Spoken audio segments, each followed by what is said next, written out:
Halo Romo dan teman-teman, selamat pagi. Perkenalkan, nama saya Yohanes Waive Gawandarian.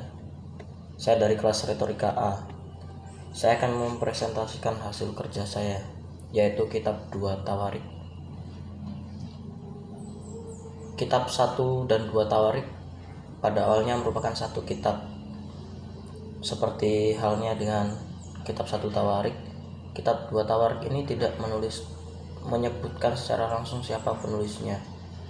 Namun tradisi bangsa Yahudi yang menunjuk bahwa penulisnya adalah Ezra, dan konsistensi dari sudut pandang dan gaya penulisannya menunjukkan bahwa kitab ini mungkin merupakan karya dari satu orang, atau kadang-kadang merujuk pada para penulis Tawarik untuk mendukung Ezra sebagai penulis. Di sini ada beberapa kemiripan tertentu seperti daftar-daftar yang ekstensif, orang-orang Lewi, dan bait Allah. Kitab ini dituliskan pada tahun 450 sampai 420 sebelum Masehi.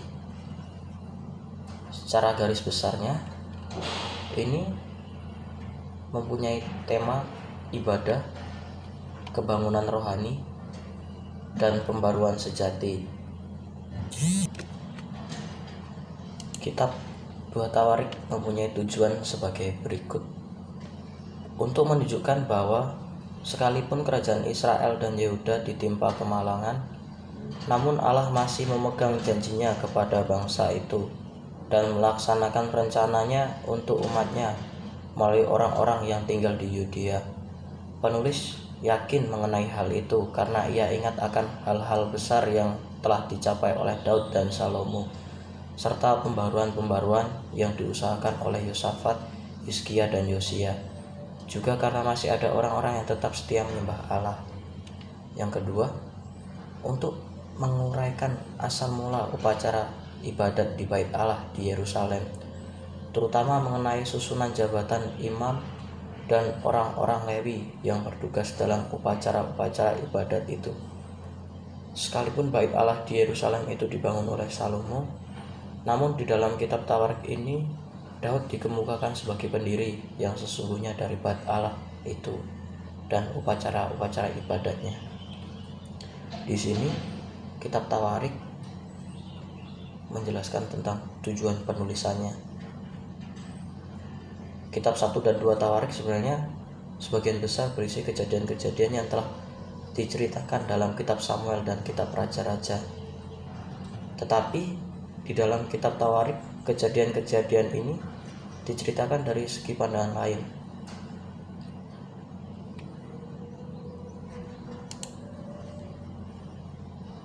Kitab 2 Tawarik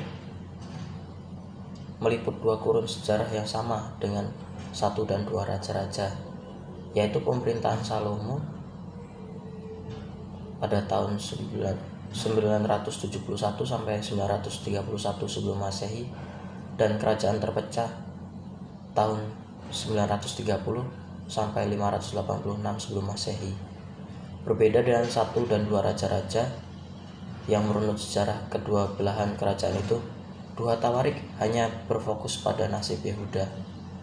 Penulis memandang kerajaan Yehuda di selatan sebagai aliran utama dari sejarah penebusan Israel, karena Bait Suci di Yerusalem tetap menjadi pusat penyembahan yang benar kepada Allah.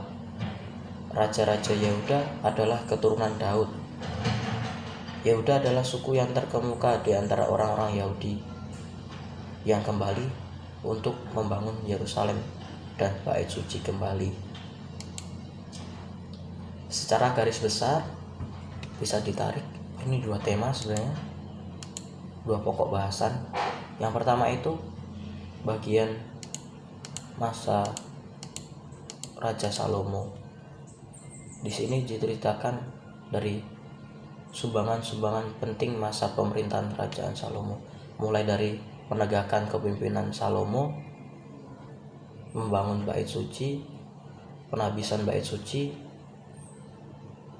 kemudian menceritakan bagian kemasyhuran Salomo, dan pada bagian akhir menceritakan kematian Salomo. Yang bagian kedua adalah mengenai kepemimpinan Raja Yehuda.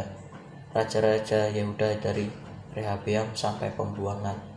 Ini diceritakan dari perpecahan dan masa pemerintahan Rehabeam sampai nanti pada akhirnya di bagian terakhir itu adalah titah koresi seperti yang ada di layar ini.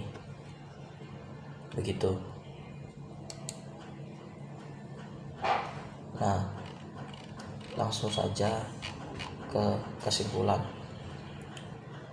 Kitab 2 Tawarik itu menceritakan sejarah kerajaan Yehuda sejak zaman Salomo tahun 970 sebelum Masehi hingga zaman Zedekia tahun 586 sebelum Masehi, yang berlangsung selama kira-kira 400 tahun. Dalam kitab ini dapat dilihat berbagai masalah dan tantangan, kebaikan dan keburukan, kemenangan dan kekalahan iman, dan ketakutan yang dihadapi oleh raja-raja Yehuda. Kitab ini mengajarkan banyak hal mengenai yang tertulis di atas. Bagi saya kitab ini sangat menarik sekali. Kitab Tawarik ini lebih dari sekedar sebuah catatan sejarah. Kitab ini merupakan penjelasan Allah mengenai karakter-karakter rohani dari kerajaan Daud. Oleh karena itu, fokusnya terletak pada kerajaan Yehuda, di mana ada terjadi kebangunan dan raja-raja yang saleh dari keturunan Daud, dan mengapa kerajaan utara yang tanpa adanya raja-raja yang saleh diabaikan. Jadi seperti itu saya mempresentasikan hasil kerja saya.